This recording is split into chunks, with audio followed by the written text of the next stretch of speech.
That's entertainment. You know, when you're a great fighter, a great entertainer in general, you want the person to say, when do I see that person again? When's he gonna play again? When's he gonna fight again? You know, you gotta be able, if you can't put in the seats, you're gonna get fired. You know. 40 fight, and I have Crawford winning this fight. Crawford's gonna win this fight doing something that nobody's done to Canelo. Okay. That's all I'm gonna say. And it didn't take me going to camp to know this. Okay. Weight gain. So Israel Majamov says that if Terence Crawford bulks up, that's going to be the biggest mistake he can possibly make. And that's going to hinder him from being victorious against Saul Canelo Alvarez. Mike Tyson shared his thoughts after training with Terence Crawford, emphasizing the importance of staying calm ahead of the high-stakes fight against Canelo. He pointed out that while the pressure at this level is intense, the true battle is psychological. Tyson believes that if Crawford can control his mind and not let the moment overwhelm him, he'll be able to perform at his peak and make winning look much easier. You know, fighters, pressure, right? Pressure's not being hit. You know, everybody thinks pressure's like getting on stage. No, pressure's the thought of being hit. And that's how they fall. The thought is, I'm not hitting that hard, but they think I am. Right. So it's all psychological. Are you, when you're walking to the ring, are you noticing anything, or are you so locked in? I see everything moving. Every person, every girl. I see everything. Dude, your walk-ins would last longer than the fights sometimes. Do anyone have a napkin on my towels? Because I'm sweating like a pit with one hole up here. You're sweating. We will get you one. You're sweating. Thank you. Yeah. You're sweating like Charles Barkley at a spelling bee. Yeah, I'm going to be sweating pretty hard there, too. Exactly. So, Mike, we all know you hit hard. Who was the first person that when they hit you, you was like, oh, okay, this guy hits pretty hard? Amir Khan, a seasoned boxer who once faced Canelo Alvarez himself, recognizes the significance of a potential clash between Canelo and Terence Crawford. He praises Canelo's vast experience and skill but also highlights Crawford's impressive punching power and recent strength gains as he moves up in weight. According to Khan, this isn't a one-sided matchup, both fighters bring elite abilities to the table. He sees the bout as more than just a fight, it's a collision of two exceptional talents, each capable of changing the outcome in an instant. While he respects Canelo's dominance at higher weight classes, Khan believes Crawford's adaptability and hunger for new challenges make this an unpredictable and thrilling contest. He did that to Canelo after, so to your point, can Crawford do the same? Coming up from 54 and 47, can he, or will that, throw off the catch and shoot? I was going to catch and shoot. We're not catching and shoot. Make me think. We're not catching and shoot. We're catching it, resetting, and getting out of this range for a minute or two. My fight with Arrow, I came back to the corner, and I had a look on my face, I guess. And my dad said, what's wrong? I said, nothing. Like, classic Sean, nothing. He said, Sean, tell me what's wrong. I said, my legs are kind of tight. He said, your legs kind of tight. He looked back, looked behind him. He would always do this and look back at the other corner. I don't know why. He looked back at them. It was a habit, probably. He said, all right, we're not going to use our legs so much this round. And I was thinking to myself, like, I need these legs. I'm not trying to wear these shots. Yeah, so, to your point, when there's a feeling, when the nervous system goes out, where does that adjustment take place? Do you trust the adjustment? Do you implement it? So that next round I did settle down a little more. I was lost around.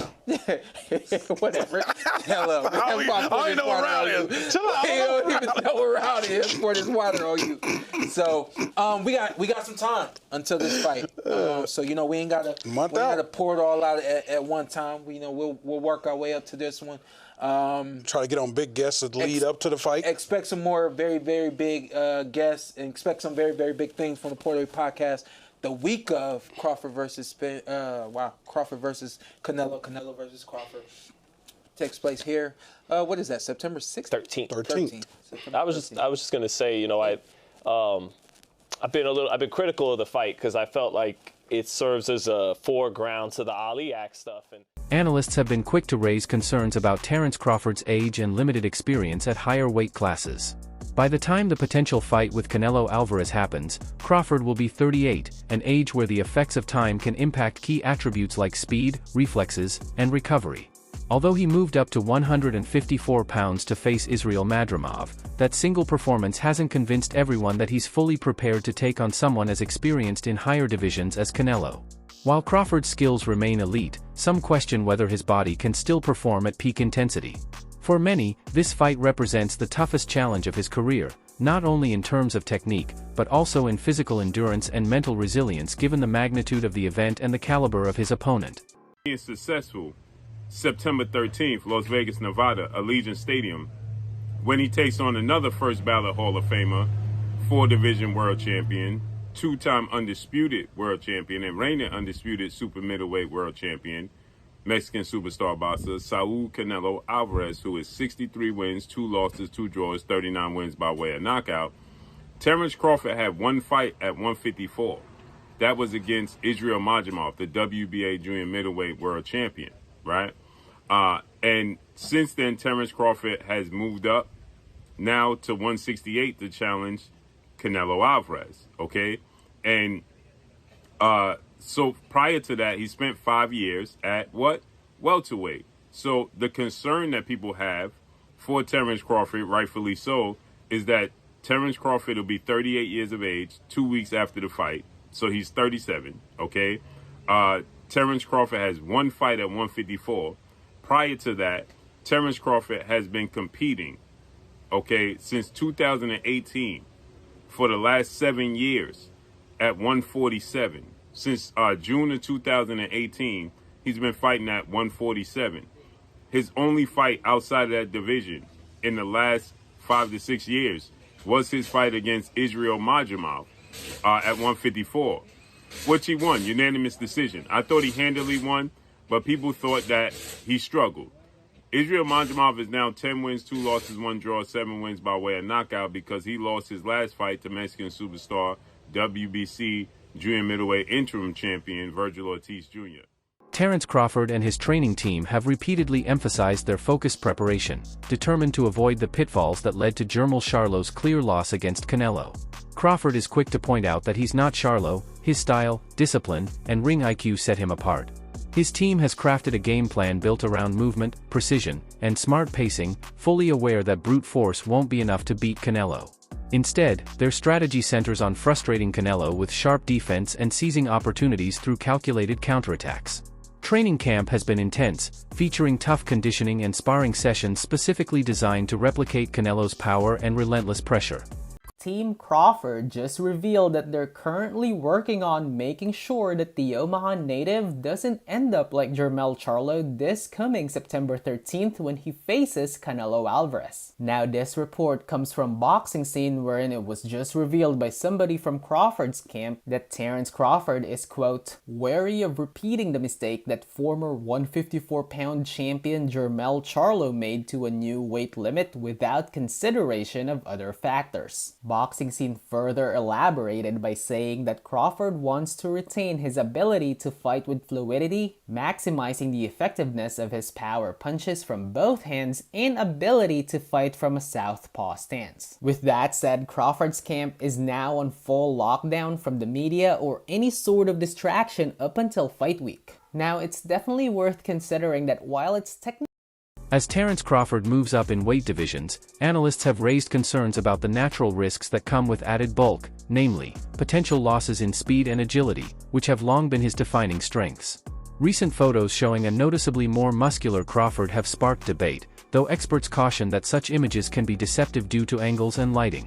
Nonetheless, the core question persists: can Crawford maintain his trademark quickness as he gains size?